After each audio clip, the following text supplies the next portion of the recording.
Floaty by John Himmelman.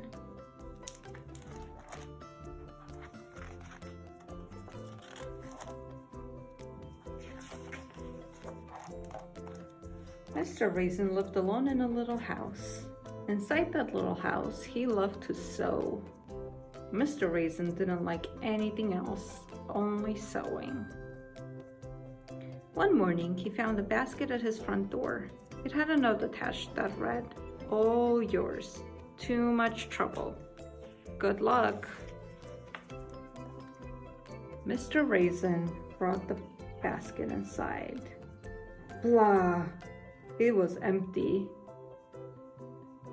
"Whiff!" said something from above. Mr. Raisin looked up. Whiff! A puppy was stuck to the ceiling. "Get down from there!" shouted Mr. Raisin. He nudged the dog with his broom. The dog slid across the ceiling and into the other room. Mr. Raisin climbed onto a chair and grabbed the dog.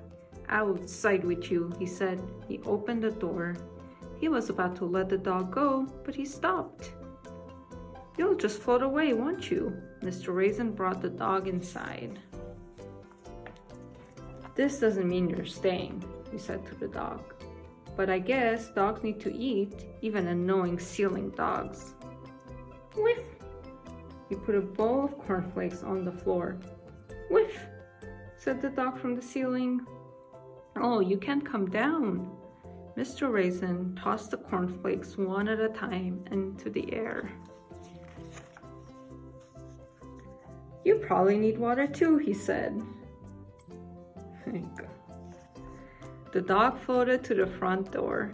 "Whiff!" he barked. "Whiff!" "Blah!" complained Mr. Raisin. "I have to take you for a walk too."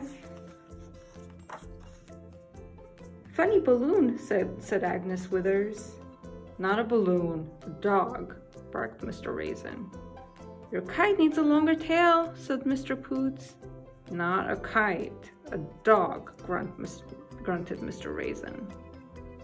"There goes nutty Mr. Raisin," said Mrs. Stringle.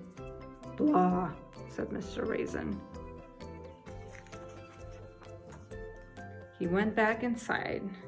Mr. Raisin wasn't used to having company, but the dog stayed out of the way most of the time. There he has string wrapped around him. At night, he was a terrible blanket hog. But as time went by, Mr. Raisin thought less and less about getting rid of the dog. "I guess you'll need a name," he said. "I will call you Floaty." Mr. Raisin chuckled at the silly name. He hardly ever chuckled. One morning, when they were out for a walk, the leash snapped. Oh, and Floaty floated away. Uh-oh. As Floaty disappeared into the clouds, Mr. Raisin realized how much he loved his dog. Floaty floated for days and nights. Back at home, Mr. Raisin sent up balloons carrying food in case his dog floated by. The food never found Floaty, but he didn't go hungry. He was stealing pizza. Mr. Raisin moved to his roof. He searched the skies day and night for his little dog. And Floaty floated farther and farther away. Mr. Raisin climbed down from the roof. Floaty dreamed about home. Oh, Floaty is dreaming about Mr. Raisin. Mr. Raisin sat in his chair and sewed. One night, a big storm came along. Lightning and thunder exploded all around the dog. Just then, a voice called from overhead, "Up here, Floaty!" Mr. Raisin lowered his freshly sewn hot air balloon and scooped up his dog. Blah, he said. You're not too much trouble. You're just the right amount of trouble.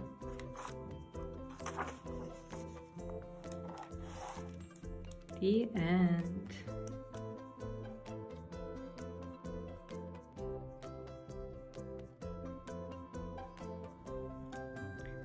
Hotel Bruce by Ryan T. Higgins. Bruce was a bear who lived with 4 geese. Reluctantly. But he was their mom, which meant every winter he migrated south with them.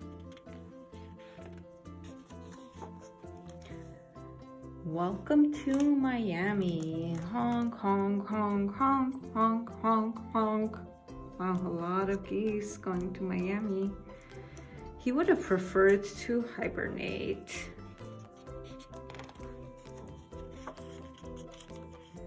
Migration and motherhood is hard work for a bear. It made Bruce tired and grumpy.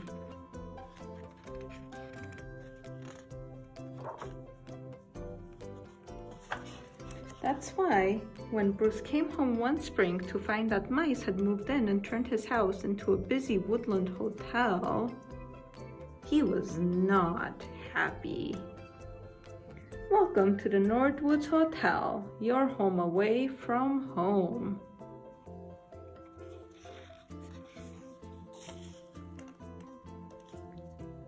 Bruce was in no mood for rodents. There they are. He turned them out of the house and headed to bed. That's when the trouble started. Wow, looks like a lot of animals are already using it as a hotel.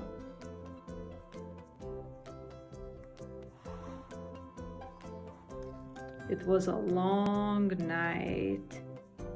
Can I have a glass of water? You're hogging the sheets. I want to snuggle. I need to pee. The next morning, Bruce woke to the sounds of birds chirping, tweet, tweet, and squirrels chattering, and possums. What are they doing? They're having a pillow fight. Uh-oh. It only got worse.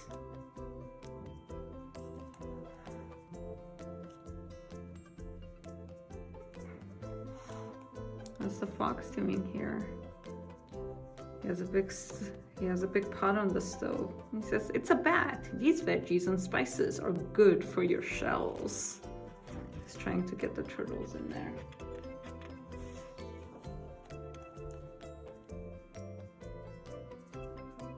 Thank you for choosing the Northwoods Hotel. We hope you enjoyed your stay. Our bellhops will see to your luggage. Where are the bellhops? It's the geese. Bruce growled. Bruce grumbled. Bruce asked to speak with the manager. The mice went into another room for a moment. It says employees only. I'm not tipping you, Bruce said. 2 mice came back wearing ties. I'm the manager. I have a tie. No, I'm the manager. My tie has stripes. They took my ties. They were interrupted by a commotion in the kitchen. Run for your lives! The turtle soup has gone bad.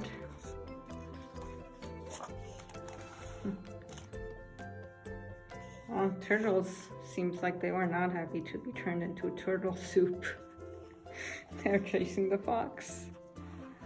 It was a disaster. And the turtles had taken his best silverware. Bruce started to lose his cool. Roar! I'm sorry, I can't understand your accent. Maybe we should hire a translator. The geese stepped in to smooth things over. Honk, honk, honk. Oh, he's with you? And the mice understood. Sort of. They turned him into a bellhop too. Just when it couldn't get any worse, it did. Looks like a traveling group of elephants. They're on their tour bus. This was the last straw. Well, really, it was the last elephant. Finally, Bruce lost his temper. This is not a hotel. This is my house. Everybody out right now. Out.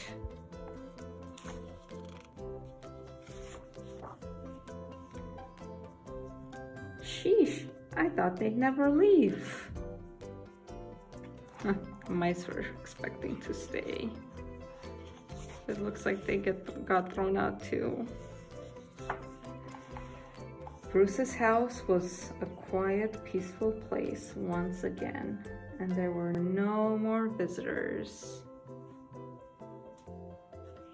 Oh, now the mice look like they're not very happy. They're outside in the rain. Honk, honk, honk.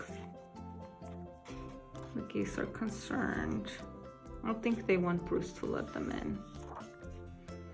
At least for a little while.